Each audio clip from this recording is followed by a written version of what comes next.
اب آئیے دیکھتے ہیں مسجد کی طرف چلنے کی کیا فضیلت ہے۔ نمبر 1، مسجد سے محبت اور قلبی تعلق ہونا یہ بھی ایک نیکی ہے، بلکہ اتنی بڑی نیکی ہے کہ اس کی بنیاد پر ایک آدمی قیامت کے دن عرش کے سائے میں ہوگا۔ ایک آدمی کو مسجد سے محبت ہو اور مسجد سے اس کا دل جڑا ہو، اس کو مسجد ہی میں سکون ملتا ہو۔ اللہ کے نبی صلی اللہ علیہ وسلم فرماتے ہیں سبعۃ یظلھم اللہ فی ظلہ یوم لا ظل الا ظلہ، 7 لوگ ایسے ہیں کہ وہ قیامت کے دن اللہ کے سائے میں ہوں گے، یعنی اللہ کے عرش کے سائے میں۔ بہت ساری روایت اس باب میں آئی ہیں جن میں عرش کا سایہ بھی ذکر ہوا ہے۔ وہ اللہ کے سائے میں ہوں گے جس دن کوئی اور سایہ نہیں ہوگا۔ کون لوگ ہیں یہ 7 لوگ جو قیامت کے دن عرش کے سائے میں ہوں گے؟ نمبر 1، الامام العادل، عدل و انصاف کرنے والا امام، مسلمانوں کا حاکم۔ نمبر 2، وشاب نشأ فی عبادت ربہ، اور وہ نوجوان جو اللہ کی عبادت میں پروان چڑھا ہو، جس کی جوانی اللہ کی عبادت میں گزری ہو۔ نمبر 3، ورجل قلبہ معلق فی المساجد، اور وہ آدمی جس کا دل مسجدوں میں اٹکا رہتا ہے، جس کا دل مسجدوں سے جڑا ہوا ہے۔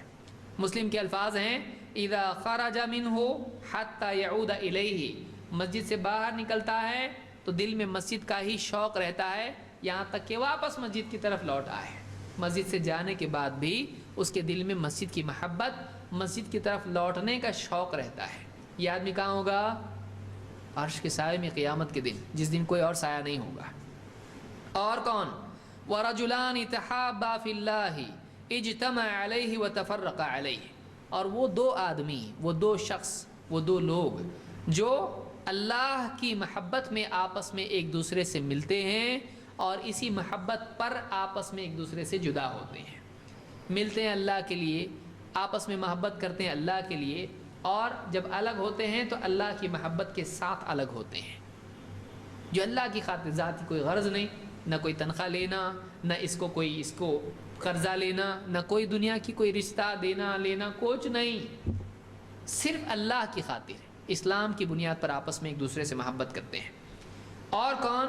وَرَجُلٌ طَلَبَتْهُ امْرَأَةٌ ذَاتُ مَنْصِبٍ وَجَمَالٍ، اور وہ آدمی جس کو ایک اونچے مرتبے کی عورت، بڑی فیملی کی عورت، اور ایسی عورت جو بہت خوبصورت عورت ہے، اس کو اپنی طرف کھینچے اور وہ آدمی کہے انی اخاف اللہ، نہیں بابا میں تو نہیں، میں اللہ سے بہت ڈرتا ہوں، مجھے ڈر لگتا ہے اللہ سے، میں غلط کام نہیں کر سکتا۔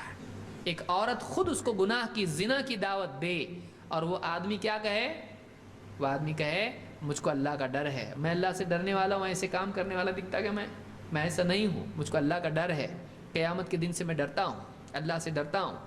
وَرَجُلٌ تَصَدَّقَ أَخْفَى حَتَّى لَا تَعْلَمَ شِمَالُهُ مَا تُنْفِقُ يَمِينُهُ، اور وہ آدمی جو صدقہ دے اتنا چھپا کے دے کہ اس کے بائیں ہاتھ کو بھی معلوم نہ پڑے کہ اس کے دائیں ہاتھ نے کیا دیا ہے، اتنا چھپا کے، بہت چھپا کے اخلاص کے ساتھ صدقہ دے، ایسا آدمی بھی عرش کے سائے میں ہوگا۔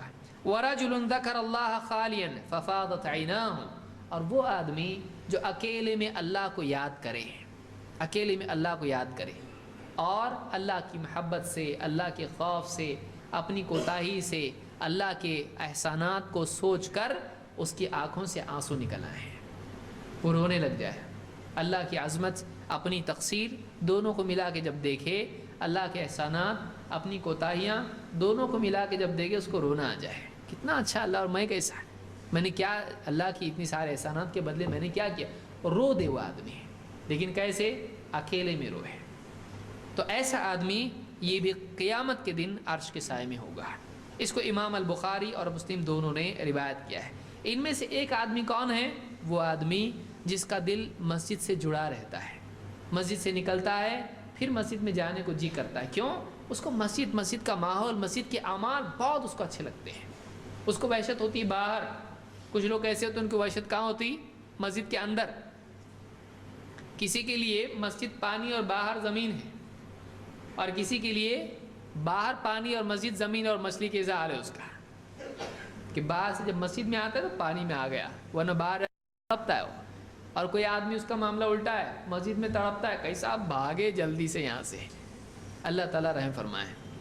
تو یہ مسجد سے محبت کی فضیلت ہے۔